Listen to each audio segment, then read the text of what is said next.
നമസ്കാരം. മോർണിംഗ് ന്യൂസിലേക്ക് എല്ലാ പ്രിയപ്പെട്ട പ്രേക്ഷകർക്കും സ്വാഗതം. ഇന്ന് ജൂലൈ 4 വെള്ളിയാഴ്ചയാണ്, മിഥുനം 20. വളരെ പ്രധാനപ്പെട്ട വാർത്തകൾ കാത്തിരിക്കുന്ന ഒരു ദിവസം കൂടിയാണ്. ഒരു പ്രതിഷേധമൊക്കെ അതിശക്തമായി നിൽക്കുന്ന സാഹചര്യം. കോട്ടയം മെഡിക്കൽ കോളേജിൽ കെട്ടിടം തകർന്ന് ഒരാൾ മരിച്ചതിന് പിന്നാലെ ആരോഗ്യവകുപ്പിനെതിരെ, ആരോഗ്യമന്ത്രിക്കെതിരെ ആരോഗ്യമന്ത്രിയുടെ രാജി ആവശ്യപ്പെട്ടുകൊണ്ടൊക്കെ വലിയ പ്രതിഷേധത്തിലേക്ക് പ്രതിപക്ഷ സംഘടനകൾ കടന്നിരിക്കുന്നു. ഇന്ന് കോട്ടയം മെഡിക്കൽ കോളേജിലേക്ക് 11 മണിക്ക് യൂത്ത് കോൺഗ്രസിന്റെ മാർച്ചടക്കം നടക്കാൻ പോവുകയാണ്.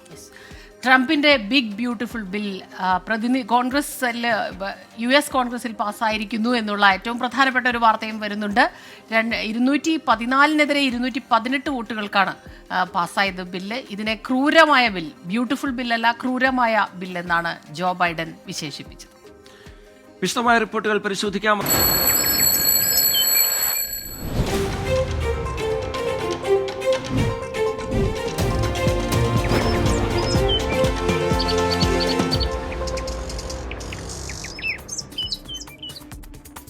മോർണിംഗ് ന്യൂസിലേക്ക് എല്ലാ പ്രേക്ഷകർക്കും ഒരിക്കൽ കൂടി സ്വാഗതം.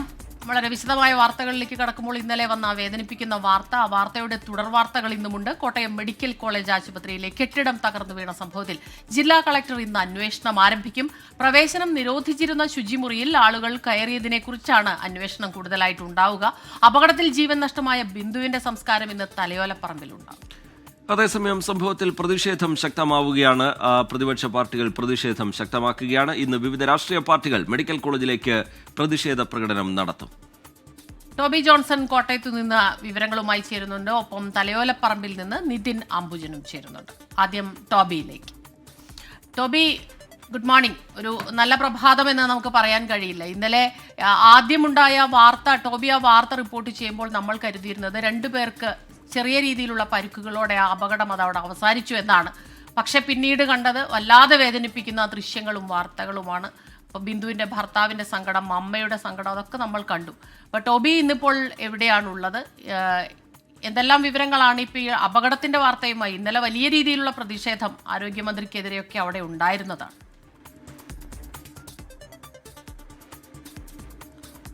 ക്രിസ്റ്റീന, ടി കെ, ഏറ്റവും പ്രധാനപ്പെട്ട ഒരു കാര്യമെന്ന് പറഞ്ഞാൽ ഇന്നൊരു അന്വേഷണം ആരംഭിക്കും എന്നുള്ളത് തന്നെയാണ്. അത് ഈ കെട്ടിടത്തിലേക്ക് അല്ലെങ്കിൽ ഈ ബാത്റൂം ബ്ലോക്കിലേക്ക് എങ്ങനെ മരിച്ച ബിന്ദു അടക്കമുള്ളവർ എത്തി എന്നത് ഒരു ചോദ്യമായിട്ട് നിലനിൽക്കുന്നുണ്ടായിരുന്നു.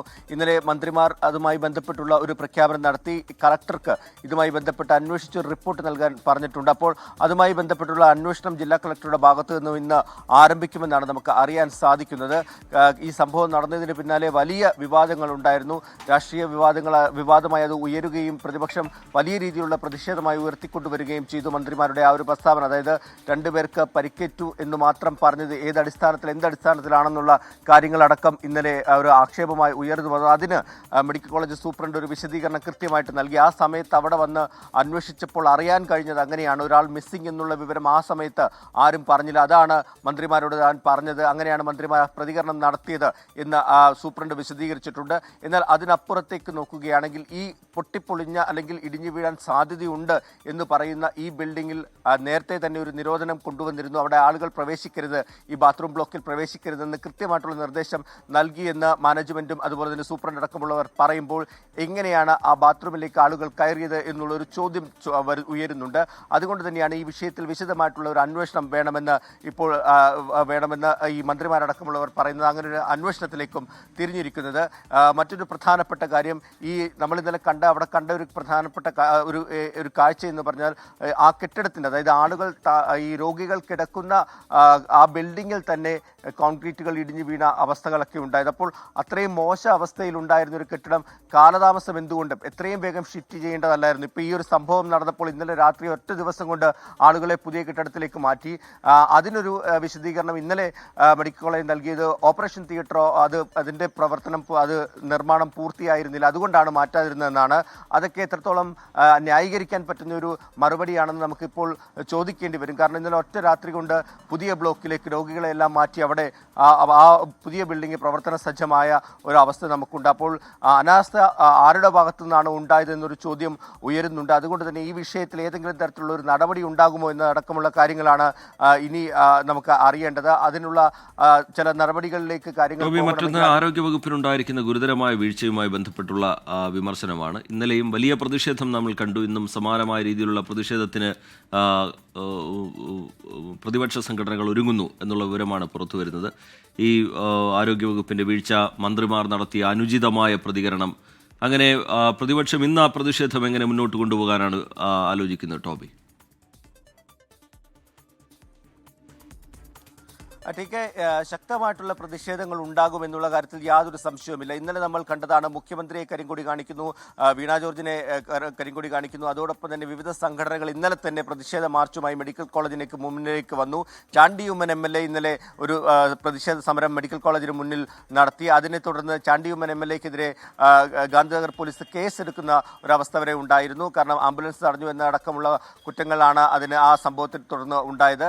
എന്തായാലും അതുകൊണ്ട് തന്നെ കൂടുതൽ ശക്തമായിട്ടുള്ള പ്രതിഷേധങ്ങൾ സംസ്ഥാനത്ത് ഉടനീളം നമ്മൾ ഇന്നലെ തന്നെ പ്രതിഷേധങ്ങൾ, ആരോഗ്യമന്ത്രിയുടെ രാജി ആവശ്യപ്പെട്ടുകൊണ്ടുള്ള പ്രതിഷേധങ്ങൾ ഉയരുന്നത് നമ്മൾ കണ്ടതാണ്. അതുകൊണ്ട് തന്നെ ഇന്നും ശക്തമായിട്ടുള്ള പ്രതിഷേധം യൂത്ത് കോൺഗ്രസിന്റെ നേതൃത്വത്തിൽ 11 മണിക്ക് ഒരു പ്രതിഷേധം ഉണ്ടാകുമെന്ന് പറയുന്നു. അതുപോലെ തന്നെ BJPയുടെ പ്രതിഷേധം 12 മണിയോടുകൂടി ഉണ്ടാകുമെന്ന് പറയുന്നു. മറ്റ് സംഘടനകൾ, ചെറുതും വലുതുമായ സംഘടനകൾ ഈ വിഷയത്തിൽ പ്രതിഷേധം ഉയർത്തുമെന്നാണ് പറഞ്ഞിട്ടുള്ളത്.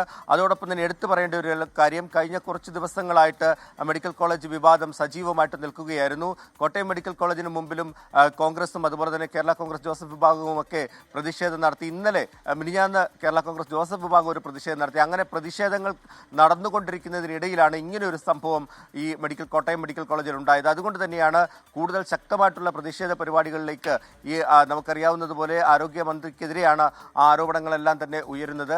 അതുകൊണ്ട് തന്നെ ശക്തമായിട്ടുള്ള പ്രതിഷേധവുമായി മുന്നോട്ട് പോകാനാണ് പ്രതിപക്ഷം തീരുമാനിച്ചിട്ടുള്ളത്. പല ന്യായങ്ങളും ഉണ്ടെങ്കിലും രാഷ്ട്രീയപരമായി ഇത് ഉപയോഗിക്കുന്ന അല്ലെങ്കിൽ രാഷ്ട്രീയപരമായി ഈ വിഷയത്തെ ഉയർത്തിക്കൊണ്ടുവരാനുള്ള ഒരു തീരുമാനത്തിലേക്ക് പ്രതിപക്ഷ പാർട്ടികളും കടന്നിട്ടുണ്ട് എന്നുള്ള കാര്യത്തിൽ യാതൊരു സംശയവുമില്ല. ടി.കെ. ക്രിസ്റ്റീന. ശരി, ടോബി ജോൺസൺ കോട്ടയത്ത് നിന്ന് വിവരങ്ങൾ നൽകുകയായിരുന്നു. ടോബി തുടരുക. തലയോലപ്പറമ്പിൽ നിന്ന് നിതിൻ അംബുജൻ കൂടി നമുക്കൊപ്പം ചേരുന്നുണ്ട്. നിതിൻ, ഈ മരിച്ച ബിന്ദുവിന്റെ സംസ്കാരം ഇന്ന് നടക്കാൻ പോകുന്നു. ഇന്നലെ തന്നെ വളരെ വേദനാജനകമായ അവരുടെ ഈ ബിന്ദുവിന്റെ ബന്ധുക്കളുടെ പ്രതികരണം, മകന്റെ അടക്കം പ്രതികരണം കേരളത്തിന്റെ നെഞ്ച് തകർക്കുന്ന തരത്തിലായിരുന്നു. നിസ്സഹായരായ മനുഷ്യർ, അവർ അതിൻ്റെ ഇരകളായി മാറുന്ന അവസ്ഥ. എപ്പോഴാണ് സംസ്കാര ചടങ്ങുകൾ നിശ്ചയിച്ചിരിക്കുന്നത്? വിവരങ്ങൾ എന്താണ് നിതിൻ അംബുജൻ?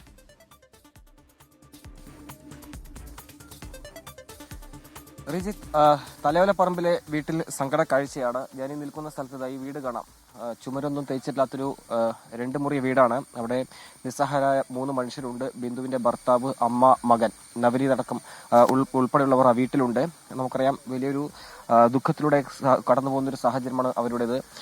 ഏതാണ്ട് ഒരു 7 ദിവസം മുൻപാണ് മകളുടെ ചികിത്സയ്ക്കായി ബിന്ദു കോട്ടയം മെഡിക്കൽ കോളേജിൽ എത്തുന്നതും അതിനുശേഷമാണ് ഇന്നലെ ഈ ഒരു ദാരുണമായ അപകടം നടക്കുന്നതും അതിൽ ബിന്ദു മരിക്കുന്ന ഒരു സാഹചര്യം ഉണ്ടായത്. ഇന്ന് രാവിലെ 8 മണിയോടുകൂടി തന്നെ ഈ വീടിന് സമീപത്ത് ഒരു സ്വകാര്യ ആശുപത്രി ഇപ്പോൾ ബിന്ദുവിന്റെ മൃതദേഹം മോർച്ചറിൽ വെച്ചിരിക്കുകയാണ്. 8 മണിയോട് തന്നെ അവിടെ നിന്ന് ഈ വീട്ടിലേക്ക് കൊണ്ടുവരും. അതിനുശേഷം ഈ വീടിനോട് ചേർന്നുള്ള ഈ സ്ഥലത്താകും പൊതുദർശനം നിശ്ചയിച്ചിട്ടുള്ളത്. ഇവിടെ ഏതാണ്ട് ഒരു 12 മണിവരെ മൃതദേഹം പൊതുദർശനം വെക്കും. അതിനുശേഷമാകും സംസ്കാര ചടങ്ങ് നടക്കുക.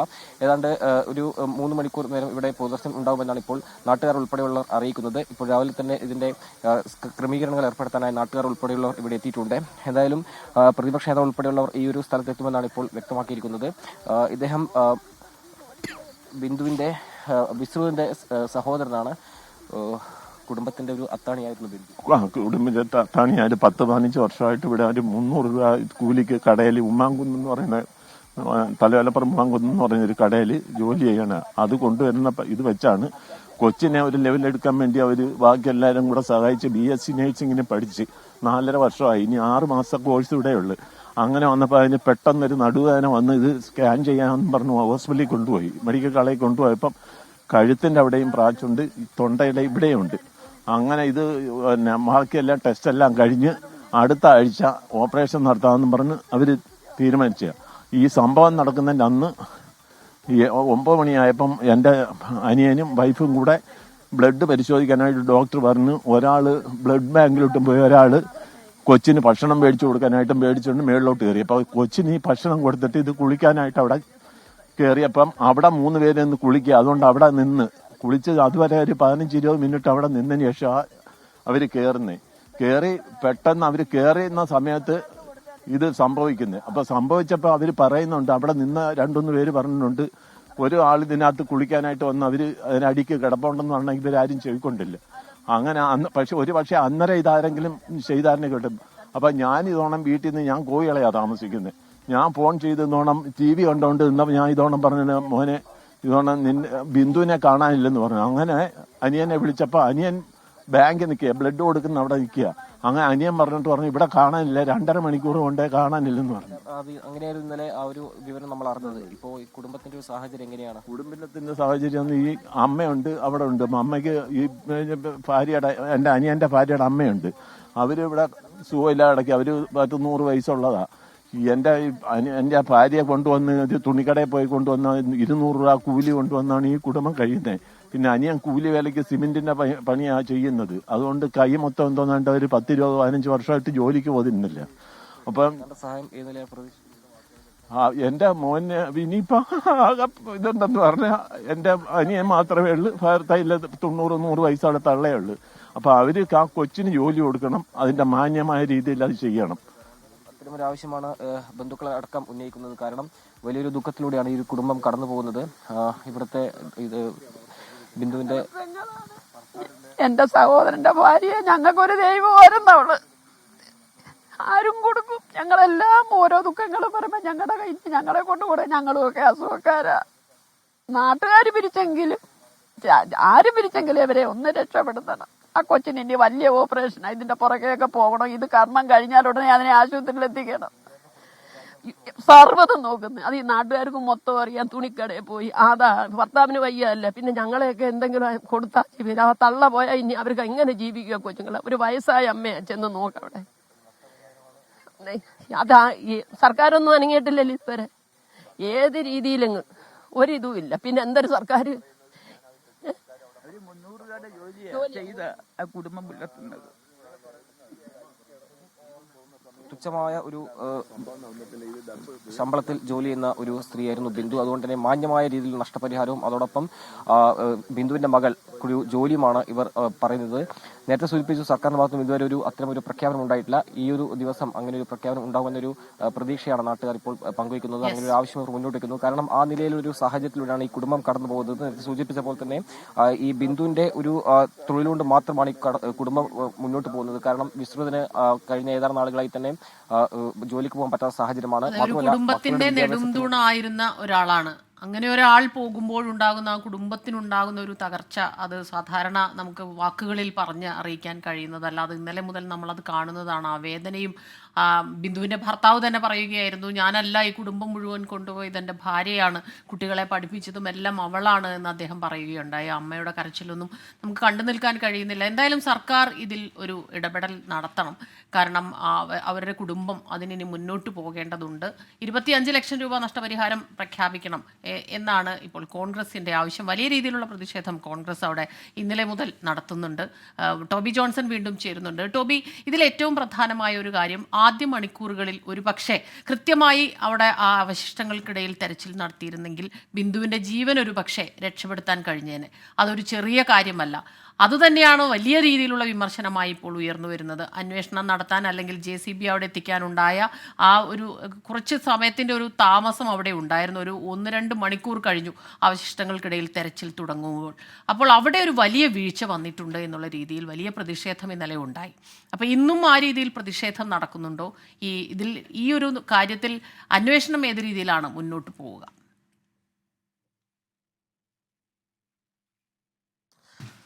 ക്രിസ്റ്റീന, അതിൽ ഏറ്റവും പ്രധാനപ്പെട്ട കാര്യമെന്ന് പറഞ്ഞാൽ ഇന്നലെ ആ JCBകൾ നമ്മളവിടെ ഉണ്ടായിരുന്നപ്പോൾ നമുക്ക് കാണാൻ സാധിച്ചത്, അല്ലെങ്കിൽ അവിടെ നിന്നും നമുക്ക് കൃത്യമായി റിപ്പോർട്ട് ചെയ്യാൻ സാധിച്ചത് എന്ന് പറഞ്ഞാൽ ആ JCBകൾ അകത്തേക്ക് കൊണ്ടുവരാനുണ്ടായ ഒരു കാലതാമസം അത് പറയേണ്ടത് തന്നെയാണ്. കാരണം ഇത്രയും ആളുകൾ ഒരു ദിവസം നമുക്ക് പറഞ്ഞാൽ കൃത്യമായി കണക്കുകൾ നോക്കുകയാണെങ്കിൽ OPയിൽ മാത്രം ആയിരക്കണക്കിന് ആളുകൾ വരുന്ന ഒരു സ്ഥലമാണ്.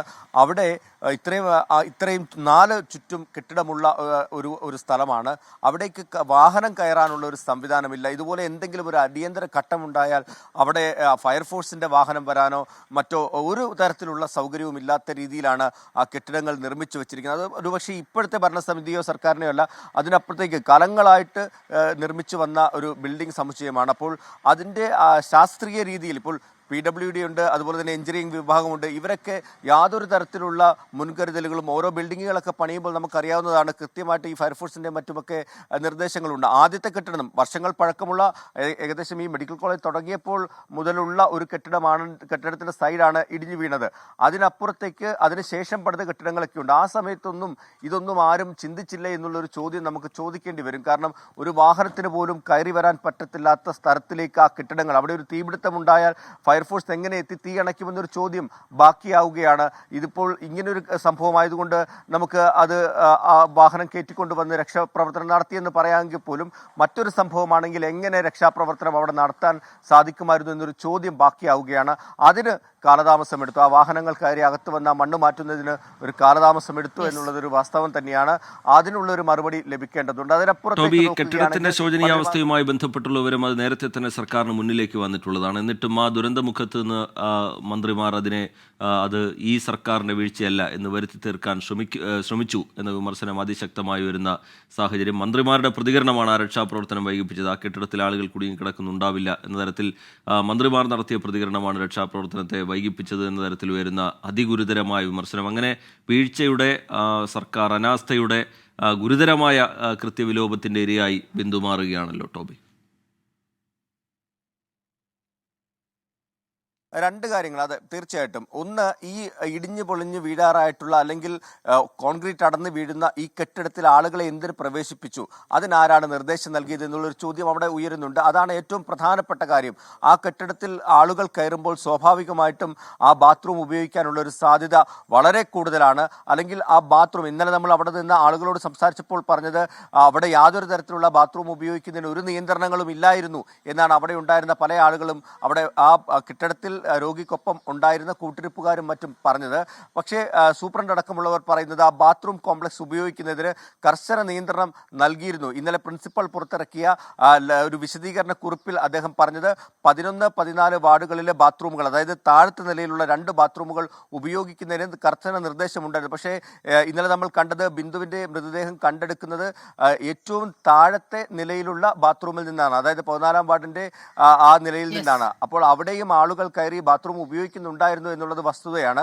അതുകൊണ്ട് തന്നെ ഇത് ആരാണ് ഇതിന് ഇങ്ങനൊരു നിർദ്ദേശം, അത് നിയന്ത്രണമുണ്ട് എന്നൊരു നിർദ്ദേശം കൊടുത്തിട്ടുണ്ടെങ്കിൽ എന്തുകൊണ്ട് അവിടെ നിയന്ത്രിച്ചില്ല ആളുകളെ എന്നുള്ളൊരു ചോദ്യമായി ബാക്കി നിൽക്കുകയാണ്. അപ്പോൾ ഈ പറഞ്ഞ ആളുകൾക്കൊന്നും തന്നെ പറഞ്ഞതുപോലെ തന്നെ ഇന്നലെ കൂട്ടിരിപ്പുകാർ, രോഗികളുടെ കൂട്ടിരിപ്പുകാരൊക്കെ തന്നെ പറഞ്ഞത് അവർ പലരും ആ ശുചിമുറി തന്നെയാണ് ഉപയോഗിക്കുന്നത്. ഇപ്പോൾ ഇന്നലെ ഈ സംഭവം നടക്കുമ്പോൾ തന്നെ 2-3 പേർ അവിടെ കുളിക്കുന്നുണ്ടായിരുന്നു.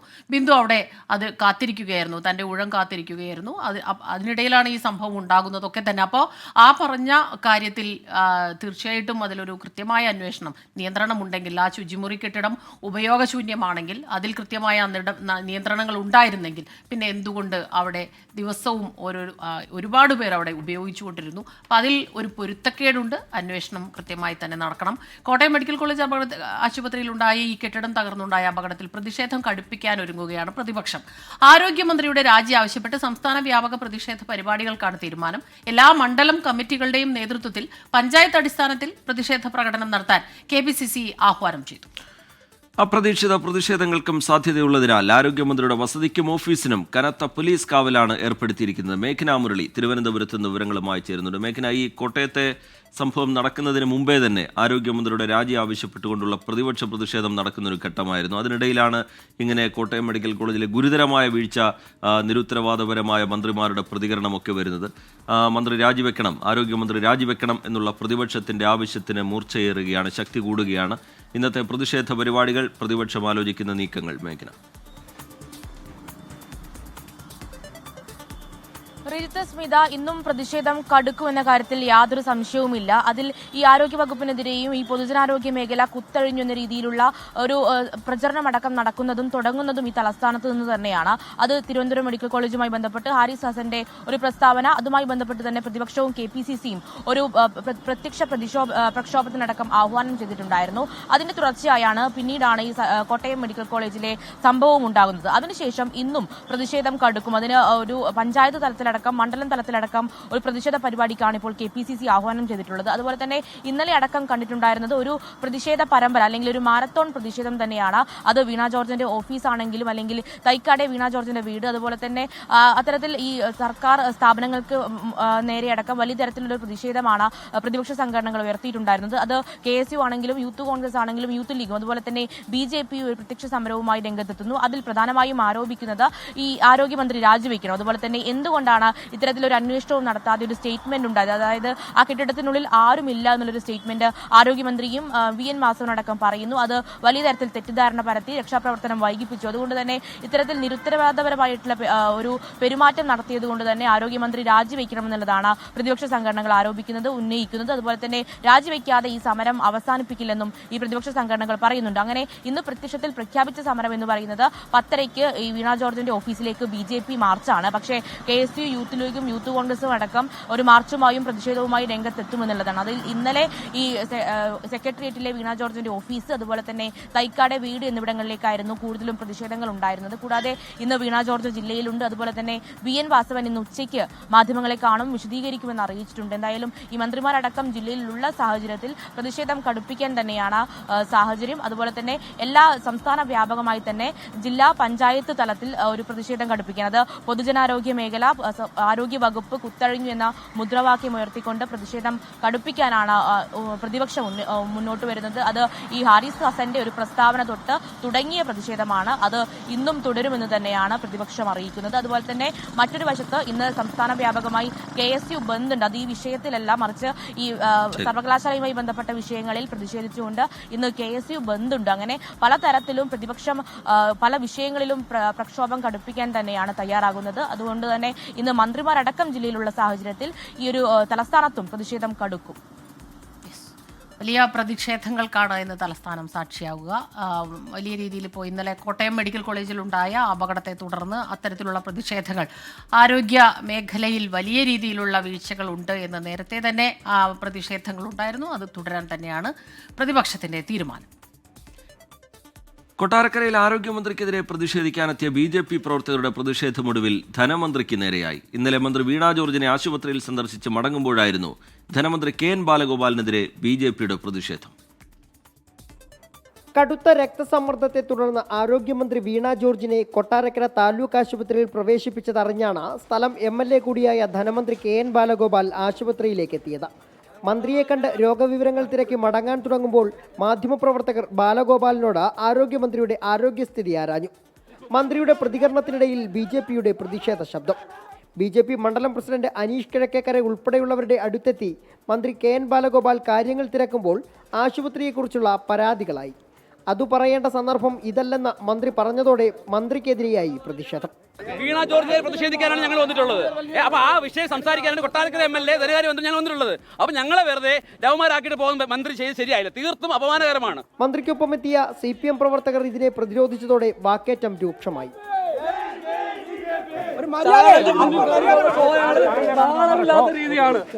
ഒടുവിൽ ആരോഗ്യമന്ത്രിക്കെതിരായ പ്രതിഷേധം അവസാനിപ്പിച്ച BJP വരും ദിവസങ്ങളിൽ ധനമന്ത്രിക്കെതിരെ പ്രതിഷേധം കടുപ്പിക്കുമെന്നായി. ശക്തമായ പ്രക്ഷോഭം. അതിനി കൊട്ടാരക്കര കാണാത്ത തരത്തിലുള്ള അയാളുടെ വീട്ടിൽ ക്യാമ്പ് ഓഫീസിലടക്കം മന്ത്രിയെ വഴിയിൽ തടഞ്ഞുകൊണ്ടും കരിങ്കൊടി കാണിച്ചുകൊണ്ടും ഏതൊക്കെ തരത്തിൽ, കാരണം അത്രത്തോളം ധിക്കാരപരമായ നിലപാട്. BJPയുടെ പ്രതിഷേധത്തെ രാഷ്ട്രീയപരമായും നിയമപരമായും നേരിടുമെന്ന കൊട്ടാരക്കരയിലെ CPM നേതൃത്വം. ഏത് പ്രതിഷേധം ഉണ്ടായി നേരിടാൻ വേണ്ടി നിയമപരമായും രാഷ്ട്രീയമായും നേരിടും. രാഷ്ട്രീയമായി തന്നെ നേരിടും, യാതൊരു തർക്കമില്ല. DYSP ബൈജുകുമാറിന്റെ നേതൃത്വത്തിലുള്ള പോലീസ് സംഘം ഇടപെട്ടാണ് ഇരുകൂട്ടരെയും അനുനയിപ്പിച്ച് മടക്കിയത്. രോഗമൽപ്പം ഭേദമായ ആരോഗ്യമന്ത്രി ആശുപത്രി വിട്ട് തിരുവനന്തപുരത്തേക്കും തിരിച്ചു. 24 കൊട്ടാരക്കര. ശസ്ത്രക്രിയ മുടങ്ങിയതിൽ പരസ്യ പ്രതികരണം നടത്തിയ ഡോക്ടർ ഹാരിസിനെതിരായ അച്ചടക്ക നടപടിയിൽ തീരുമാനമുടൻ. നിലവിലെ വിവാദങ്ങളുടെ പശ്ചാത്തലത്തിൽ കടുത്ത നടപടിയിലേക്ക് കടന്നേക്കില്ല. കടുത്ത നടപടിയെടുത്താൽ പൊതുസമൂഹത്തിൽ സർക്കാരിനെതിരെ കൂടുതൽ അവമതിപ്പുണ്ടാക്കും എന്നാണ് വിലയിരുത്തൽ. അതിനാൽ താക്കീതിൽ ഒതുക്കാനും അല്ലെങ്കിൽ വിശദമായ റിപ്പോർട്ടിന് ശേഷം നടപടി ആലോചിക്കാമെന്നും തീരുമാനിച്ച് വിഷയം തണുപ്പിക്കാനാണ് സർക്കാരിന്റെ ആലോചന. ഡോക്ടറുടെ ഭാഗത്ത് സർവീസ് ചട്ടലംഘനം ഉണ്ടായെന്ന് കണ്ടെത്തിയ വിദഗ്ധ സമിതി അച്ചടക്ക നടപടി സർക്കാരിന് സ്വീകരിക്കാം എന്നാണ് ശുപാർശ നൽകിയത്.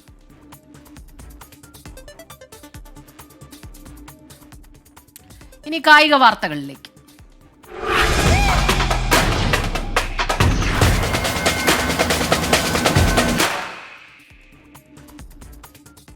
ഫിഫ ക്ലബ്ബ് ലോകകപ്പ് ക്വാർട്ടർ ഫൈനൽ പോരാട്ടങ്ങൾക്ക് ഇന്ന് തുടക്കം. രാത്രി 12:30 നടക്കുന്ന ആദ്യ ക്വാർട്ടറിൽ ഫ്ലുമൻസെ അൽ ഹിലാലിനെ നേരിടും. ഇന്ത്യൻ സമയം നാളെ രാവിലെ 6:30-ക്കാണ് ചെൽസി പാൽമിയറാസ് രണ്ടാം ക്വാർട്ടർ. ഫിഫ ക്ലബ്ബ് ലോകകപ്പിൽ ഇനി ക്വാർട്ടർ ആവേശം. ആദ്യ പോരാട്ടം വമ്പൻ അട്ടിമറികളിലൂടെ അവസാന എട്ടിലിടം പിടിച്ച രണ്ട് സംഘങ്ങൾ. ഇറ്റാലിയൻ വമ്പന്മാരായ ഇന്റർ മിലാനെ ഇടിച്ചിട്ടെത്തുന്ന ബ്രസീലിയൻ ക്ലബ്ബ് ഫ്ലുമിനൻസെയും നിലവിലെ ചാമ്പ്യന്മാരായ മാഞ്ചസ്റ്റർ സിറ്റിയെ വീഴ്ത്തിയ സൗദി ക്ലബ്ബ് അൽ ഹിലാലും. കറുത്ത കുതിരകളല്ല, കരുത്തരെന്ന് തെളിയിച്ചാണ് അൽ ഹിലാലിന്റെ ക്വാർട്ടർ പ്രവേശം. റയൽ മാഡ്രിഡിനെ സമനിലയിൽ കുരുക്കി തുടങ്ങിയ അൽ ഹിലാൽ പ്രീ ക്വാർട്ടറിൽ മാഞ്ചസ്റ്റർ സിറ്റിയെ 7 ഗോൾ ത്രില്ലറിൽ വീഴ്ത്തി. യാസിൻ ബോണോ, കൂലിബാലി, മാൽക്കം, സാവിച്ച്, ലോഡി തുടങ്ങിയവർ ഈ ഫോം തുടർന്നാൽ ഫുട്ബോൾ ലോകത്തൊരു സൗദി വിപ്ലവം ഉറപ്പ്. പ്രായം തളർത്താത്ത പോരാളി തിയാഗോ സിൽവ നേതൃത്വം നൽകുന്ന ഫ്ലുമിനൻസെയും ഇനിയും അത്ഭുതങ്ങൾ സൃഷ്ടിക്കാൻ പോകുന്നവർ. ടൂർണമെന്റിൽ അവശേഷിക്കുന്ന ഏക ഇംഗ്ലീഷ് ക്ലബ്ബായ ചെൽസിയുടെ എതിരാളികൾ മറ്റൊരു ബ്രസീലിയൻ ക്ലബ്ബ് പാൽമിയറാസ്. എൻസോ ഫെർണാണ്ടസും കോൾപാമറും പെഡ്രോ നെറ്റോയും അടങ്ങുന്ന ചെൽസിയുടെ യുവനിരയെ തടുക്കാൻ പാൽമിയറാസ് പെടാപ്പാടുപെടേണ്ടി വരും. അതേസമയം കാനറക്കരുത്തറിയിക്കാനായാൽ അവസാന നാലിലെത്തുന്നത് പാൽമിയറാസ് ആയിരിക്കും. Sports desk 24. ചില കായിക വിശേഷങ്ങൾ കൂടിയുണ്ട്. കായിക വാർത്തകൾ നോക്കാം ചുരുക്കത്തിൽ, വളരെ വേഗത്തിൽ.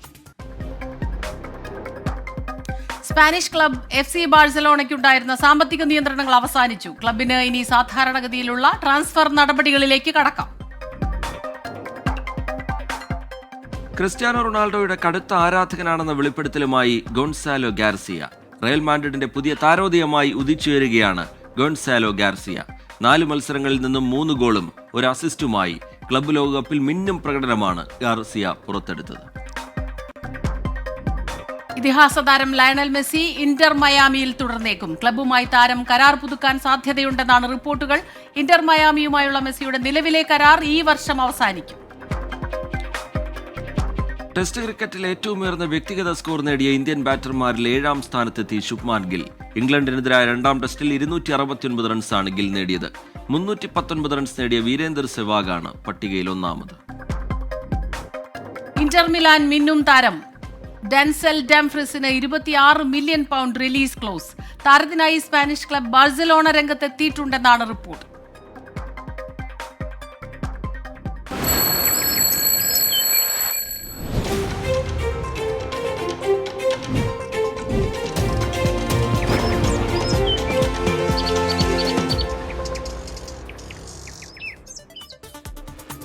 വിശദമായ റിപ്പോർട്ടുകളിലേക്ക് വീണ്ടും. പ്രധാനമന്ത്രി നരേന്ദ്രമോദിയുടെ വിദേശ പര്യടനം തുടരുകയാണ്. ട്രിനിഡാഡ് ആൻഡ് ടൊബാഗോയിൽ പ്രധാനമന്ത്രിക്ക് ഊഷ്മളമായ സ്വീകരണമാണ് കിട്ടിയത്. രാജ്യത്തെ ഇന്ത്യൻ സമൂഹവുമായി പ്രധാനമന്ത്രി സംവദിച്ചു.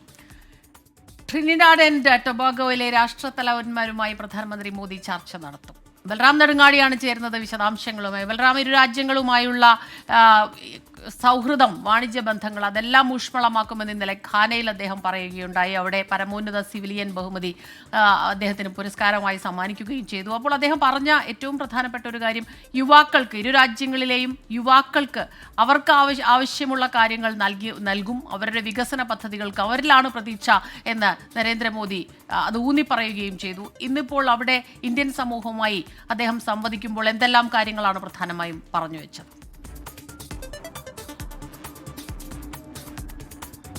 Very good morning Rejith, Smitha. പ്രധാനമന്ത്രി നരേന്ദ്രമോദിയുടെ 5 രാജ്യങ്ങളിലേക്കുള്ള സന്ദർശനം തുടരുകയാണ്. അദ്ദേഹം തൻ്റെ പട്ടികയിലുള്ള 2ാമത്തെ രാജ്യം ട്രിനിഡാഡ് ആൻഡ് ടൊബാഗോയിൽ എത്തിയിരിക്കുകയാണ്.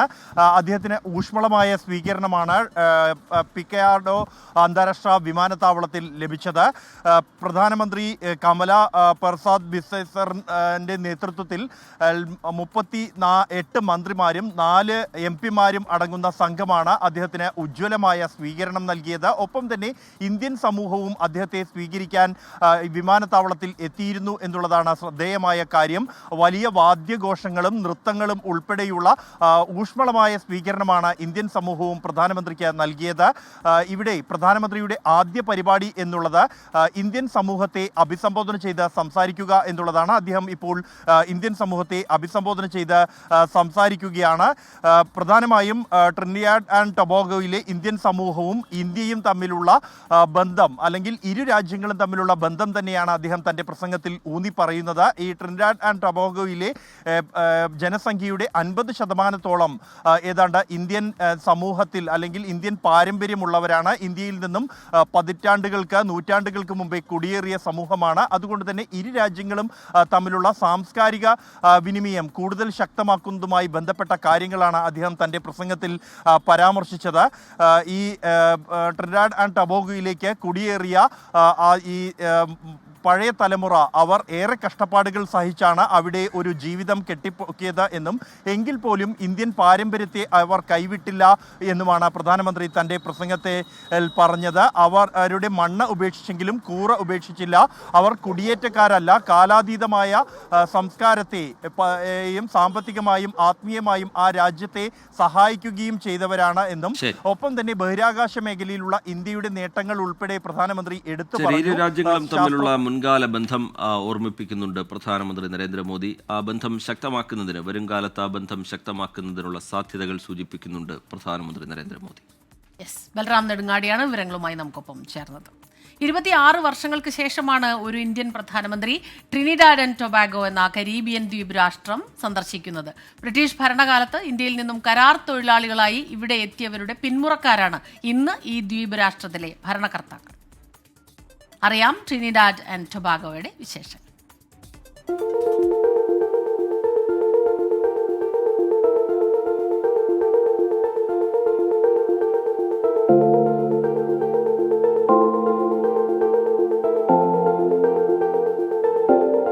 കരീബിയൻ കടലിൽ സ്ഥിതി ചെയ്യുന്ന മനോഹരമായ ദ്വീപരാഷ്ട്രമാണ് ട്രിനിഡാഡ് ആൻഡ് ടൊബാഗോ. തെക്കേ അമേരിക്കൻ തീരത്തോട് ചേർന്ന് വെനിസ്വലയുടെ വടക്കുകിഴക്കായാണ് രാജ്യത്തിന്റെ സ്ഥാനം. ട്രിനിഡാഡ് ആൻഡ് ടൊബാഗോയും ഇന്ത്യയും തമ്മിലുള്ള ബന്ധം ചരിത്രപരവും സാംസ്കാരികവും സാമ്പത്തികവുമായ നിരവധി കണ്ണികളാൽ ബന്ധിതമാണ്. 1845 മെയ് 30-നാണ് ഫാറ്റൽ റസാഖ് എന്ന കപ്പലിൽ 225 ഇന്ത്യൻ കരാർ തൊഴിലാളികൾ ട്രിനിഡാഡിന്റെ തീരത്ത് ആദ്യമായി എത്തുന്നത്. ബ്രിട്ടീഷ് കോളനിയായിരുന്ന ട്രിനിഡാഡിലെ കരിമ്പിൻ തോട്ടങ്ങളിൽ തൊഴിലെടുക്കാൻ 1917 വരെ 1.5 ലക്ഷത്തോളം ഇന്ത്യക്കാർ എത്തിയതായാണ് കണക്കുകൾ. ഈ കരാർ തൊഴിലാളികളുടെ പിൻതലമുറക്കാരാണ് ട്രിനിഡാഡ് ആൻഡ് ടൊബാഗോയുടെ മൊത്തം ജനസംഖ്യയുടെ ഏകദേശം 42%. രാജ്യത്തിന്റെ പ്രസിഡന്റ് ക്രിസ്റ്റീൻ കാൻഗലുവും പ്രധാനമന്ത്രി കമലാ പ്രസാദ് ബെസസ്റ്ററും ഇന്ത്യൻ വംശജരാണ് എന്നത് ഈ സ്വാധീനം വ്യക്തമാക്കുന്നു. 1982 ഓഗസ്റ്റ് 31-ന് ബ്രിട്ടനിൽ നിന്ന് സ്വാതന്ത്ര്യം നേടിയ ട്രിനിഡാഡ് ആൻഡ് ടൊബാഗോയുമായി നയതന്ത്ര ബന്ധം സ്ഥാപിച്ച ആദ്യ രാജ്യങ്ങളിലൊന്നാണ് ഇന്ത്യ. അന്നുമുതൽ ഇരു രാജ്യങ്ങളും തമ്മിലുള്ള ഉഭയകക്ഷി ബന്ധം വിവിധ തലങ്ങളിൽ ശക്തിപ്പെട്ടിട്ടുണ്ട്. 1999 ഫെബ്രുവരിയിൽ അന്നത്തെ ഇന്ത്യൻ പ്രധാനമന്ത്രി Atal Bihari Vajpayee Trinidad and Tobago സന്ദർശിച്ചിരുന്നു. Research desk 24. ഇനി ഇപ്പോൾ കോഴിക്കോട്ട് നിന്ന് പുറത്തു വരുന്ന ഒരു വാർത്തയിലേക്കാണ്. കോഴിക്കോട് പാലേരി പാറക്കടവിൽ ലോറിയടിച്ച് പത്രവിതരണക്കാരന് പരിക്കേറ്റു. നിർത്താതെ പോയ വാഹനവും ഡ്രൈവറെയും പോലീസ് കസ്റ്റഡിയിലെടുത്തിട്ടുണ്ട്. ഡ്രൈവർ PK അനസാണ് അറസ്റ്റിലായത്. മിഥില ബാലനാണ് ചേരുന്നത് കോഴിക്കോട് നിന്ന് വിവരങ്ങളുമായി. മിഥില, ഇയാളിതിങ്ങനെ നിർത്താതെ പോയത് എന്തുകൊണ്ടാണ്? ഭയന്നിട്ടാണോ? മറ്റ് പത്രം വിതരണം ചെയ്യുന്ന ആൾക്കാണ് പരിക്കുപറ്റിയെന്ന് മനസ്സിലാകുന്നു. അദ്ദേഹത്തിന്റെ ആരോഗ്യനില എങ്ങനെയുണ്ട്? സ്മിത, 2 ദിവസം മുൻപാണ് ഈയൊരു അപകടമുണ്ടായത്. പുലർച്ചെ 5 മണിക്കായിരുന്നു. പത്രം വിതരണം ചെയ്യാൻ പോകുന്നതിനിടയിലാണ് അപകടമുണ്ടായത്.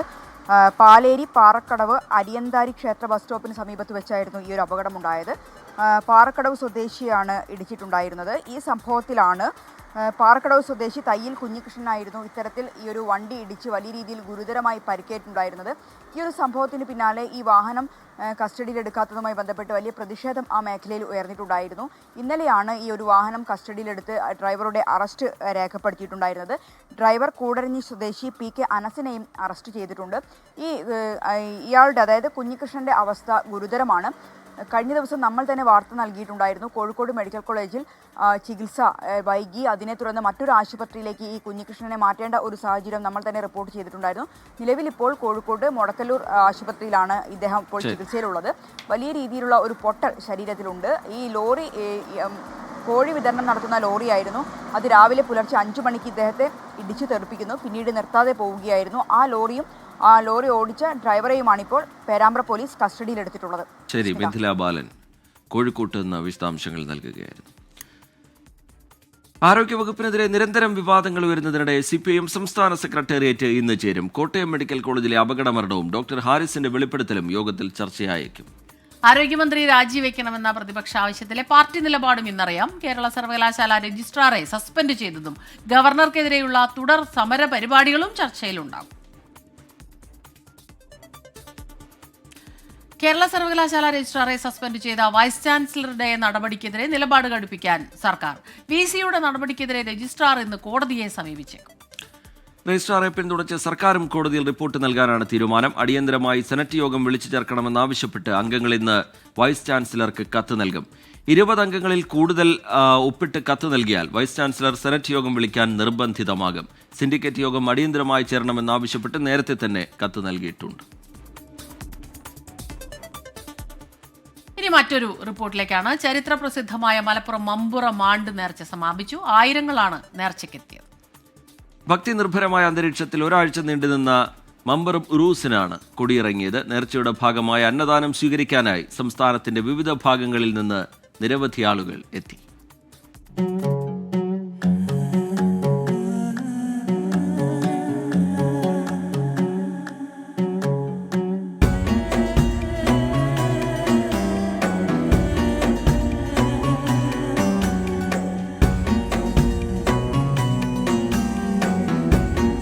കുത്തുബുസ്സമാൻ മമ്പുറം സയ്യിദ് അലവി മൗലദ്ദവീല തങ്ങളുടെ ആത്മീയ സാമീപ്യവും പുണ്യവും തേടി മമ്പുറത്തേക്കൊഴുകിയ വിശ്വാസികളാൽ മഖാമും പരിസരവും നിബിഡമായി. സ്വാതന്ത്ര്യ സമര ചരിത്രത്തിലെ അതുല്യ നായകനായിരുന്ന മമ്പുറം സയ്യിദ് അലവി തങ്ങളുടെ വേർപാടിന്റെ 187 വർഷം പിന്നിട്ടിട്ടും അദ്ദേഹത്തിന്റെ ആത്മീയ സാമീപ്യവും തേടി മമ്പുറം മഖാമിലെത്തിയത് നിരവധി തീർത്ഥാടകരാണ്.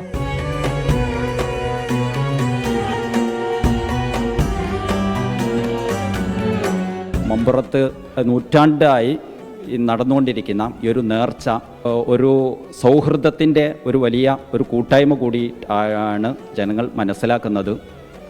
വ്യത്യസ്ത മതജാതി വിഭാഗങ്ങൾ ഇതിൽ ഒരുപോലെ പങ്കെടുക്കുന്നു. അവരുടെ സൗഹൃദങ്ങൾ, അതോടൊപ്പം അവരുടെ ഒരു ആത്മീയമായിട്ടുള്ള നിർവൃതി ഒക്കെ ഈ ഒരു സംഗമത്തിലൂടെ അവർക്ക് ലഭിക്കുന്നുണ്ട്. നേർച്ചയുടെ ശ്രദ്ധേയമായ ചടങ്ങുകളിലൊന്നായ അന്നദാനം സ്വീകരിക്കാൻ സംസ്ഥാനത്തിന്റെ വിവിധ ഭാഗങ്ങളിൽ നിന്നുള്ള തീർത്ഥാടകർ മമ്പുറത്തേക്ക് ഒഴുകി.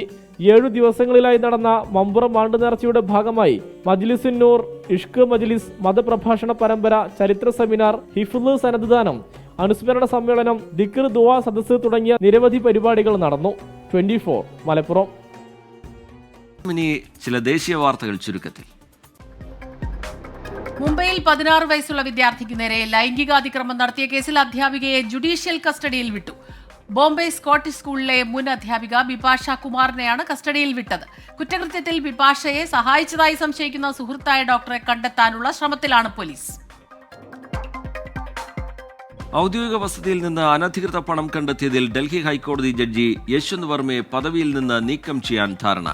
സർക്കാരിന്റെ ഇംപീച്ച്മെന്റ് പ്രമേയത്തിനുള്ള നോട്ടീസിന് പിന്തുണ നൽകാമെന്ന് പ്രധാന പ്രതിപക്ഷ പാർട്ടികൾ സമ്മതിച്ചെന്ന് കേന്ദ്രമന്ത്രി കിരൺ റിജിജു. മുഖ്യ തെരഞ്ഞെടുപ്പ് കമ്മീഷണർ ഗ്യാനേഷ് കുമാർ BJPക്ക് അടിമപ്പണി ചെയ്യുന്നുവെന്ന് കോൺഗ്രസ്. ഗ്യാനേഷ് കുമാർ ഭരണഘടനയ്ക്കും ജനാധിപത്യത്തിനും വേണ്ടി ജോലി ചെയ്യണമെന്നും കോൺഗ്രസ് വക്താവ് പവൻ ഖേര. ഉത്തർപ്രദേശിലെ ഷാഹി ജമാ മസ്ജിദിലെ നമസ്കാരം നിരോധിക്കണമെന്ന ഹർജിയിൽ വാദം കേൾക്കാൻ കോടതി. സിമ്രാൻ ഗുപ്ത എന്നയാൾ സമർപ്പിച്ച ഹർജിയാണ് ചന്ദൌസി കോടതി ജൂലൈ 21 പരിഗണിക്കുക. തർക്കസ്ഥലമായി കോടതി കണക്കാക്കിയതിനാൽ മുസ്ലിങ്ങളെ പള്ളിയിൽ നിന്ന് വിലക്കണം എന്നാണ് ആവശ്യം. ബീഹാർ നിയമസഭാ തെരഞ്ഞെടുപ്പിൽ ഒറ്റയ്ക്ക് മത്സരിക്കാനൊരുങ്ങിയ ആം ആദ്മി പാർട്ടി ഗുജറാത്തിലെ ഗാന്ധിനഗറിൽ നടത്തിയ വാർത്താ സമ്മേളനത്തിലാണ് അരവിന്ദ് കെജ്രിവാൾ ഇക്കാര്യം പ്രഖ്യാപിച്ചത്. 2024 ലോക്സഭാ തെരഞ്ഞെടുപ്പിനു വേണ്ടി മാത്രമായിരുന്നു ആം ആദ്മി പാർട്ടിയുടെ ഇന്ത്യ സഖ്യവുമായുള്ള ബന്ധമെന്നും കെജ്രിവാൾ. മറ്റൊരു പ്രധാനപ്പെട്ട വാർത്തയിലേക്ക്. ഡൊണാൾഡ് ട്രംപിന്റെ big beautiful budget bill American ജനപ്രതിനിധി സഭ പാസാക്കി. ബില്ലിൽ ഡൊണാൾഡ് ട്രംപ് ഉടൻ ഒപ്പുവെക്കും. നിയമം പ്രാബല്യത്തിലാകുന്നതോടെ രാജ്യത്തിന്റെ സാമ്പത്തിക സാമൂഹിക മേഖലകളിൽ വലിയ മാറ്റങ്ങൾ കൊണ്ടുവരാനാകുമെന്നാണ് ട്രംപിന്റെ അവകാശവാദം. US പ്രസിഡന്റ് ഡൊണാൾഡ് ട്രംപിന്റെ നിർണായക നീക്കമായാണ് ബിഗ് ബ്യൂട്ടിഫുൾ ബിൽ കണക്കാക്കുന്നത്. വലിയ രാഷ്ട്രീയ നീക്കങ്ങൾക്കും വാദപ്രതിവാദങ്ങൾക്കും ഒടുവിലാണ് ബിൽ കോൺഗ്രസിന്റെ അംഗീകാരം നേടിയത്. US പ്രതിനിധി സഭയിൽ 4 വോട്ടിന്റെ ഭൂരിപക്ഷത്തിലും സെനറ്റിൽ 1 വോട്ടിന്റെ നേരിയ ഭൂരിപക്ഷത്തിലുമാണ് ബിൽ പാസ്സായത്.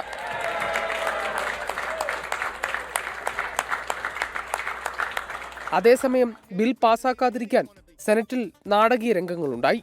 വോട്ടെടുപ്പ് വൈകിപ്പിക്കാൻ തുടർച്ചയായി 8 മണിക്കൂറാണ് ഡെമോക്രാറ്റ് നേതാവ് ഹക്കീം ജെഫ്രിസിന്റെ പ്രസംഗം നീണ്ടത്. Press on for the left behind. Press on for the rule of law. Press on for the American way of life. Press on for democracy. We're going to press on. നിയമം പ്രാബല്യത്തിൽ വരുന്നതോടെ അമേരിക്കയിൽ സാമൂഹ്യക്ഷേമ പദ്ധതികളിൽ വലിയ മാറ്റം വന്നേക്കും. ക്ഷേമ പദ്ധതികൾ വെട്ടിച്ചുരുക്കാൻ ബിൽ ശുപാർശ ചെയ്യുന്നുണ്ട്. പ്രതിരോധത്തിനും സുരക്ഷയ്ക്കും സൈനിക ചെലവിനുമായി കൂടുതൽ പണം അനുവദിക്കുകയും ചെയ്യും. ബില്ലിനെതിരെ ശക്തമായ എതിർപ്പാണ് ഡെമോക്രാറ്റിക് പാർട്ടി അറിയിച്ചത്. ബിൽ സമ്പന്നരെ തലോടാനും ദരിദ്രരെ ദ്രോഹിക്കാനുമെന്നാണ് ആക്ഷേപം. ക്രൂരമായ ബജറ്റ് ബില്ലെന്നാണ് മുൻ പ്രസിഡന്റ് ജോ ബൈഡൻ വിമർശിച്ചത്. News desk 24. ഇനി ചില അന്താരാഷ്ട്ര വാർത്തകൾ ചുരുക്കത്തിൽ.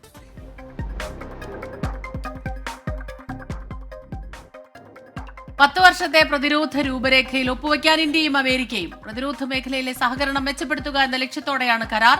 പ്രതിരോധ മന്ത്രി രാജ്നാഥ് സിംഗും US പ്രതിരോധ സെക്രട്ടറി പീറ്റ് ഹെഗ്സെത്തും നടത്തിയ ചർച്ചയിലാണ് തീരുമാനം.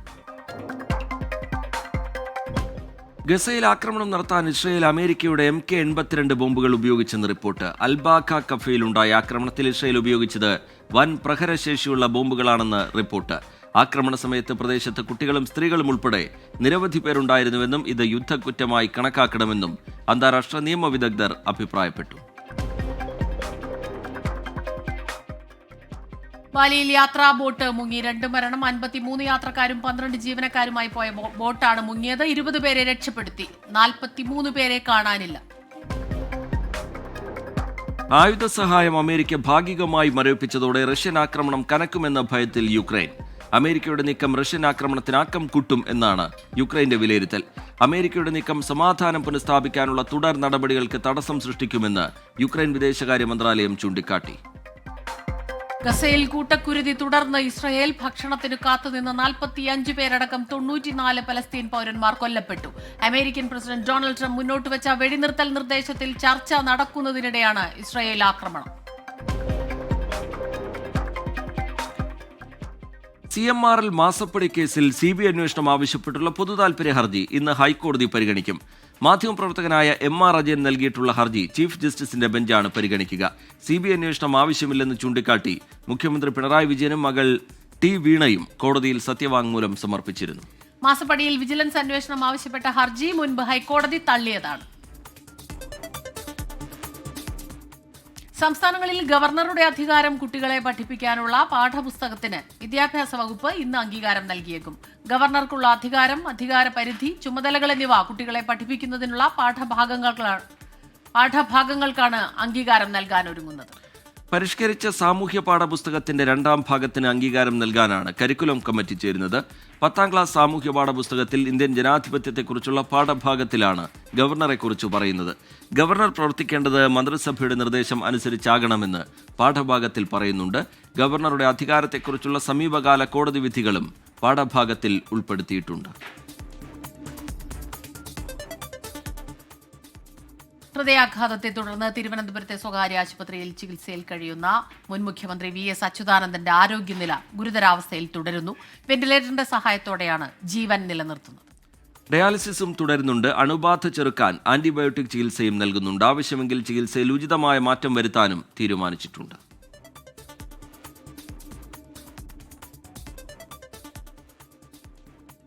ഇന്ന് സംസ്ഥാന വ്യാപകമായി KSU വിദ്യാഭ്യാസ ബന്ദിന് ആഹ്വാനം ചെയ്തു. ഇന്നലെ സെക്രട്ടേറിയറ്റിലേക്ക് നടത്തിയ KSU മാർച്ചിലുണ്ടായ സംഘർഷത്തിന്റെ പശ്ചാത്തലത്തിലാണ് വിദ്യാഭ്യാസ ബന്ദ്. പോലീസും പ്രവർത്തകരും തമ്മിൽ ഇന്നലെ മാർച്ചിനിടെ ഏറ്റുമുട്ടിയിരുന്നു. പോലീസ് ലാത്തിച്ചാർജിൽ നിരവധി പ്രവർത്തകർക്ക് പരിക്കേറ്റു. ഇതിൽ പ്രതിഷേധിച്ചാണ് വിദ്യാഭ്യാസ ബന്ദെന്ന് KSU സംസ്ഥാന അധ്യക്ഷൻ അലോഷ്യസ് സേവ്യർ അറിയിച്ചു. കേരള സാങ്കേതിക സർവകലാശാല വിദ്യാർത്ഥി വിരുദ്ധമായി നടപ്പാക്കിയ ഇയർബാഗ് സിസ്റ്റം പിൻവലിക്കുക, മുടങ്ങിക്കിടക്കുന്ന എല്ലാ യൂണിവേഴ്സിറ്റികളുടെയും VC നിയമനങ്ങൾ നിയമവിധേയമായി പൂർത്തിയാക്കുക തുടങ്ങിയ വിഷയങ്ങൾ ഉന്നയിച്ചുകൊണ്ടായിരുന്നു സമരം. കാലാവസ്ഥ. സംസ്ഥാനത്ത് ഒറ്റപ്പെട്ട ശക്തമായ മഴ തുടരാൻ സാധ്യതയുണ്ട്. വടക്കൻ കേരളത്തിലും മലയോര മേഖലകളിലും മഴ കനത്തേക്കുമെന്നാണ് കേന്ദ്ര കാലാവസ്ഥാ വകുപ്പിന്റെ മുന്നറിയിപ്പ്. കോഴിക്കോട്, വയനാട്, കണ്ണൂർ, കാസർഗോഡ് ജില്ലകളിൽ യെല്ലോ അലർട്ട് പ്രഖ്യാപിച്ചു. നാളെ 8 ജില്ലകളിൽ മഴ മുന്നറിയിപ്പുണ്ട്. മഴയ്ക്കൊപ്പം ശക്തമായ കാറ്റിനും സാധ്യതയുള്ളതിനാൽ പൊതുജനങ്ങൾ ജാഗ്രത പാലിക്കണം. കേരള, കർണാടക, ലക്ഷദ്വീപ് തീരങ്ങളിൽ മീൻപിടുത്തത്തിന് തടസ്സമില്ല.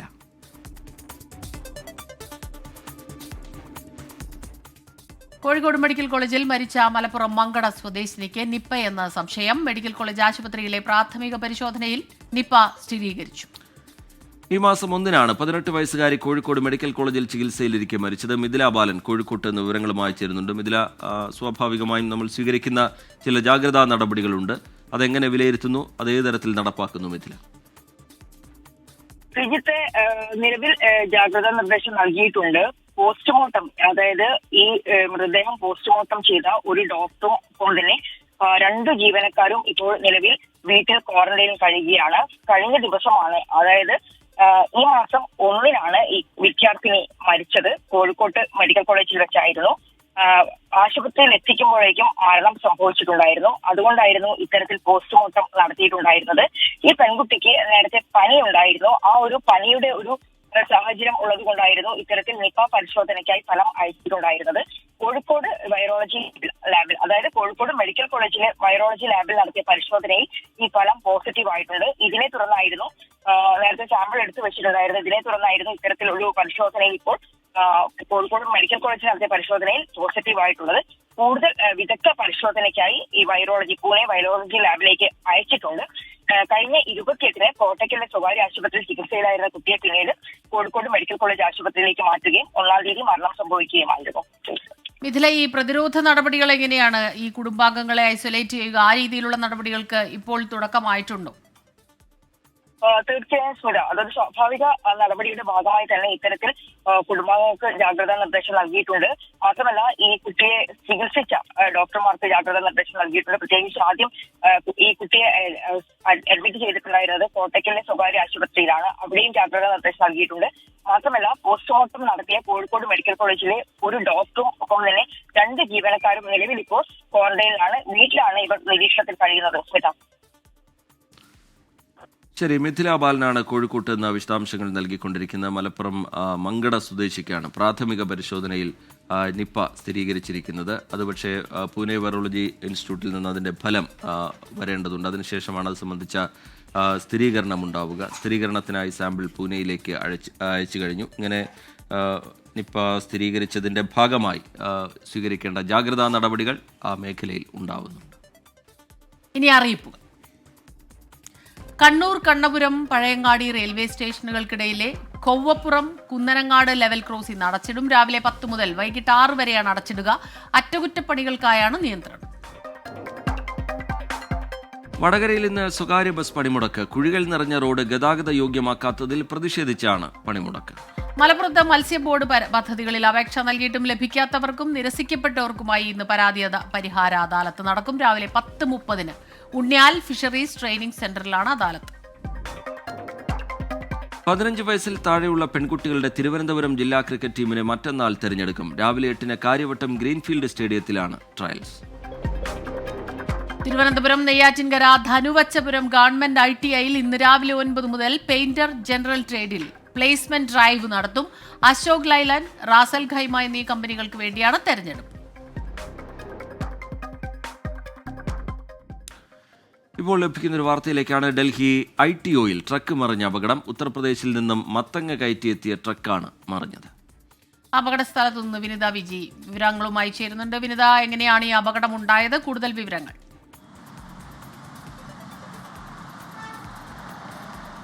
സ്മിത, എനിക്ക് പിന്നിൽ കാണുന്ന ആ ദൃശ്യങ്ങളിലേക്ക് നമുക്ക് പോവുകയാണെങ്കിൽ വളരെ വ്യക്തമായി തന്നെ കാണാൻ കഴിയുന്നുണ്ട്. ഡൽഹിയിലേക്ക് മത്തങ്ങ കയറ്റി വന്ന ട്രക്കാണ്. ആ ട്രക്ക് ഇങ്ങനെ ഒരു സൈഡിലേക്ക് മറിഞ്ഞു കിടക്കുകയാണ്. ഒപ്പം തന്നെ മത്തങ്ങ റോഡ് മുഴുവനും ഇങ്ങനെ നിറഞ്ഞിരിക്കുകയാണ്. വിൽപ്പനയ്ക്കായി കൊണ്ടുവന്ന മത്തങ്ങയാണ് നമുക്ക് ആ ദൃശ്യങ്ങളിൽ കാണാൻ കഴിയുന്നത്.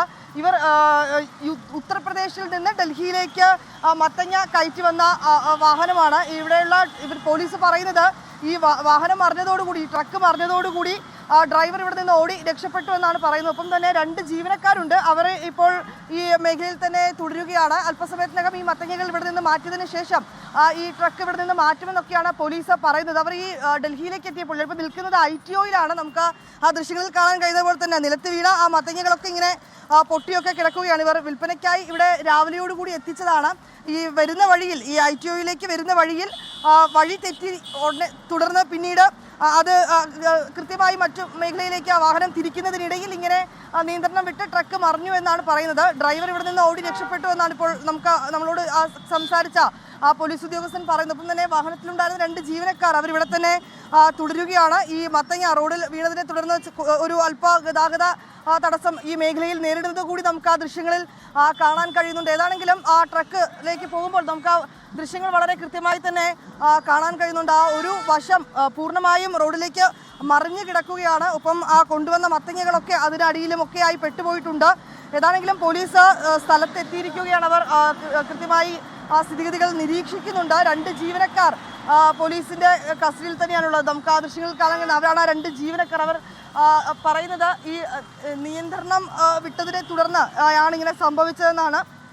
ഏതാണെങ്കിലും അല്പസമയത്തിനകം തന്നെ ഈ മത്തങ്ങകളൊക്കെ തന്നെ റോഡിൽ നിന്ന് മാറ്റുമെന്നാണ് പോലീസ് പറയുന്നത്.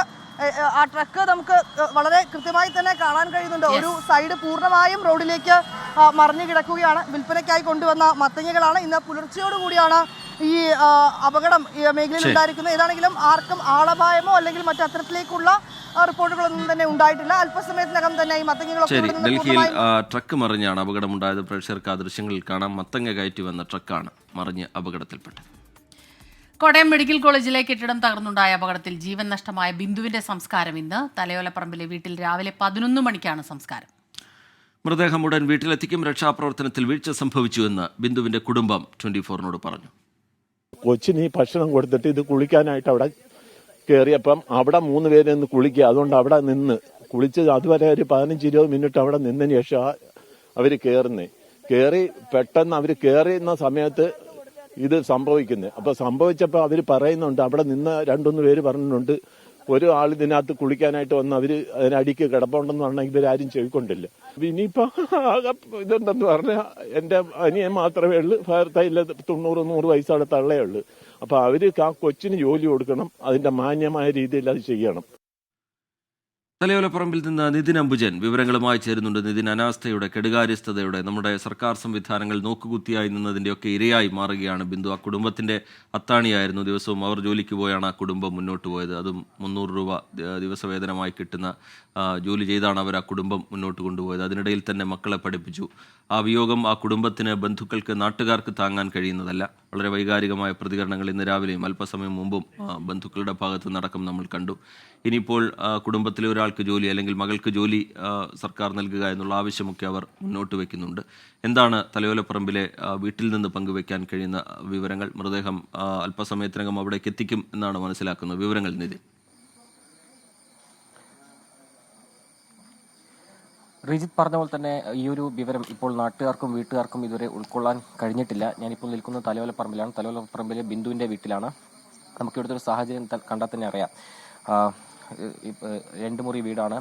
ചുമരൊന്നും തന്നെ തേച്ചിട്ടില്ല. അങ്ങനെ ഒരു കുടുംബത്തിന്റെ ഏക അത്താണിയായിരുന്നു ബിന്ദു എന്ന് തന്നെ പറയാം. കാരണം ബിന്ദുവിന്റെ ഒരു തണലിലായിരുന്നു ഈ കുടുംബം മുന്നോട്ട് പോയത്. 2 മക്കൾക്കും നല്ല വിദ്യാഭ്യാസം നൽകി. അതും ലോൺ എടുത്തായിരുന്നു അവരുടെ വിദ്യാഭ്യാസം എല്ലാം തന്നെ ബിന്ദുവിനെ പൂർത്തിയാക്കാൻ സാധിച്ചത്. കഴിഞ്ഞ വർഷങ്ങളായി തന്നെ ബിന്ദുവിന്റെ ഭർത്താവിന് ജോലിക്കൊന്നും പോകാൻ പറ്റാത്തൊരു സാഹചര്യമാണ്. ഈ വീട്ടിന് മുകളിലായിട്ടാണ്, ഏതാണ്ടൊരു 19 മീറ്റർ മുകളിലാണ് സംസ്കാര ചടങ്ങുകളും അതോടൊപ്പം തന്നെ പൊതുദർശനമെല്ലാം തന്നെ നിശ്ചയിച്ചിരിക്കുന്നത്. ഇവിടെയാണ് പൊതുദർശനം നിശ്ചയിച്ചിരിക്കുന്നത്. 8:30 തന്നെ മൃതദേഹം ഇവിടെ എത്തിക്കും. നമുക്ക് ഈ വീട്ടിൽ അത്തരമൊരു സ്ഥലപരിമിതി കൊണ്ട് തന്നെയാണ് ആളുകളൊന്നും തന്നെ ഇവിടെ ഉൾക്കൊള്ളാൻ കഴിയില്ല എന്നുള്ളതോടെ തന്നെയാണ് പൊതുദർശനം മുകളിൽ നിശ്ചയിച്ചിരിക്കുന്നത്. കാരണം ഈ ഒരു ബിന്ദുവിനെ കാണാനായി നാട്ടുകാർ ഒന്നടങ്കം ഇവിടേക്ക് വരുമെന്ന കാര്യത്തിൽ സംശയമില്ല. കാരണം അത്രത്തോളം പ്രിയപ്പെട്ടവളാണ് നാട്ടുകാർക്ക് ബിന്ദു. ഒരു കുടുംബത്തെ ആകെ ബിന്ദുവിന്റെ ഒരു തണലിലായിരുന്നു മുന്നോട്ട് പോയത്. ആ ദൃശ്യങ്ങൾ തന്നെ കാണാം. ഇപ്പോൾ ബിന്ദുവിന്റെ ബന്ധുക്കളും അതോടൊപ്പം തന്നെ ഭർത്താവ് വിശ്രുവിനടക്കം ഇപ്പോൾ ഇവിടെ ഉണ്ട്. ഏറെ സങ്കടകരമായ ഒരു കാഴ്ചയാണ് ഇവിടെയുള്ളത്. കാരണം മകളുടെ ശസ്ത്രക്രിയക്കായി ആശുപത്രിയിലേക്ക് പോയതാണ്. അതിനുശേഷമാണ് ഇങ്ങനൊരു ദാരുണമായ സംഭവം നടക്കുന്നതും പിന്നീട് ഇന്നലെ ഉച്ചയോടുകൂടി ആ ഒരു മരണ വാർത്ത ഈ വീട്ടുകാർ അറിയുന്നതും. നിലവിലിപ്പോൾ ബിന്ദുവിന്റെ വീട്ടിൽ ഭർത്താവ് അതോടൊപ്പം തന്നെ ബിന്ദുവിന്റെ അമ്മ, മകൻ എന്നിവരാണുള്ളത്. നവമി ആശുപത്രിയിൽ ശസ്ത്രക്രിയക്കായി പോയതായിരുന്നു. പക്ഷേ ഇന്നലെ ഈ ഒരു സംഭവം ഉണ്ടായ ശേഷം നവമി ഇപ്പോൾ വീട്ടിലേക്ക് വന്നിട്ടുണ്ട്. തൊട്ടടുത്തുള്ള വീട്ടിൽ നവമി ഇപ്പോൾ അവിടെ ഉണ്ടെന്നാണ് ഇപ്പോൾ ബന്ധുക്കളടക്കം പറഞ്ഞിരിക്കുന്നത്. എന്തായാലും ഈ ഒരു ഘട്ടത്തിൽ ബിന്ദുവിന്റെ ഭർത്താവ് ഇപ്പോൾ സംസാരിക്കാൻ പറ്റിയൊരു മാനസികാവസ്ഥയിലല്ല. അങ്ങനെ ഒരു വൈകാരികമായ ഒരു സമയമാണ്. അതുകൊണ്ട് തന്നെയാണ് മറ്റ് പ്രതികൾ തന്നെ ഈ ഒരു ഘട്ടത്തിൽ നമ്മൾ തേടാത്തത്. അതേസമയം തന്നെ ബിന്ദുവിന്റെ ബന്ധുക്കൾ പറഞ്ഞിരിക്കുന്ന ഒരു കാര്യം, അടിയന്തരമായി സർക്കാരിൻ്റെ ഒരു സഹായം ഈ കുടുംബത്തിന് വേണം. കാരണം ശസ്ത്രക്രിയ പൂർത്തിയാക്കാൻ തന്നെ വലിയൊരു തുക അതിന് ആവശ്യമായുണ്ട്. അത് ഈ ഒരു കുടുംബത്തിന് താങ്ങാൻ പറ്റുന്നതല്ല. അതുകൊണ്ട് സർക്കാരിൻ്റെ അടിയന്തരമായിട്ടുള്ളൊരു ചികിത്സാ സഹായം അടക്കമുള്ള കാര്യങ്ങൾ വേണം. അതോടൊപ്പം തന്നെ മകൾക്കൊരു ജോലി, കൂടാതെ അടിയന്തരമായിട്ടുള്ള ധനസഹായം ഈ കുടുംബത്തിന് നൽകണമെന്നൊരു ആവശ്യമാണ് മുന്നോട്ട് വെച്ചിരിക്കുന്നത്. ഇപ്പോൾ ബിന്ദുവിൻ്റെ വീട്ടിൽ ബിന്ദുവിൻ്റെ ബന്ധുക്കളും നാട്ടുകാരും ഇവിടേക്ക് വന്നുകൊണ്ടിരിക്കുകയാണ്. സംസ്കാര ചടങ്ങിനുള്ള തയ്യാറെടുപ്പുകൾ ഈ വീട്ടുവളപ്പിൽ നടന്നുകൊണ്ടിരിക്കുന്നു. അതോടൊപ്പം തന്നെ പൊതുദർശനം 8:30 തന്നെ ആരംഭിക്കും. പ്രതിപക്ഷ നേതാവ് ഉൾപ്പെടെയുള്ളവർ ഇവിടെ എത്തുമെന്നാണ് നമ്മൾ മനസ്സിലാക്കുന്നത്. എന്തായാലും വലിയ ഒരു ദുഃഖത്തിലൂടെ കടന്നു പോകുന്ന ഒരു അന്തരീക്ഷമാണ് ഈ ഒരു ചുറ്റുപാടാകെ നമ്മളിപ്പോൾ വന്നപ്പോൾ കണ്ടത്. എന്തായാലും വലിയൊരു ദുഃഖകരമായ ഒരു സാഹചര്യത്തിലൂടെ കടന്നു പോകുന്ന ഒരു കുടുംബമാണ്. അതുകൊണ്ട് തന്നെ സർക്കാരിന്റെ അടിയന്തരമായ ഇടപെടൽ വേണമെന്നൊരു ആവശ്യമാണ് മുന്നോട്ട് വയ്ക്കുന്നത്. നമുക്കറിയാം ഈ ഒരു അപകടം അത് മന്ത്രിമാർ ഉൾപ്പെടെയുള്ള അത്തരം കാര്യങ്ങൾ പറഞ്ഞ ശേഷമാണ് പിന്നീട് രക്ഷാപ്രവർത്തനം ഏറെ മണിക്കൂറുകൾ വൈകിയത്. അങ്ങനെ രക്ഷാപ്രവർത്തനം വൈകിയതിന്റെ ഒരു ഇരയാണ് ബിന്ദു എന്ന് തന്നെയാണ് ഇന്നിപ്പോൾ ബന്ധുക്കളടക്കം ആവർത്തിച്ചിരിക്കുന്നത്. കൃത്യസമയത്ത് രക്ഷാപ്രവർത്തനം നടത്താൻ സാധിച്ചിരുന്നെങ്കിൽ ഒരുപക്ഷെ ബിന്ദുവിന്റെ ജീവൻ തിരികെ ലഭിക്കുമായിരുന്നു. ബിന്ദുവിന്റെ വീട്ടിൽ നിന്നാണ് ഇപ്പോൾ നിതിൻ അംബുജൻ വിവരങ്ങളുമായി ചേർന്നത്. 11 മണിക്കാണ് സംസ്കാരം നടക്കുക. ഇപ്പോൾ ടോബി മറ്റൊരു വാർത്ത കൂടി പറയുന്നുണ്ട്. അവിടെ മെഡിക്കൽ കോളേജിൽ അപകടം നടന്ന സ്ഥലത്തേക്ക് മാധ്യമങ്ങൾക്ക് വിലക്കാണ്. ഇപ്പോൾ അവരെ മാധ്യമങ്ങളെ അങ്ങോട്ട് പ്രവേശിപ്പിക്കുന്നില്ല എന്നുള്ള ഒരു വിവരം കൂടി ഇപ്പോൾ വരുന്നുണ്ട്. ഇതോടെ ഈ വാർത്താ ബുള്ളറ്റിൻ പൂർണ്ണമാവുകയാണ്.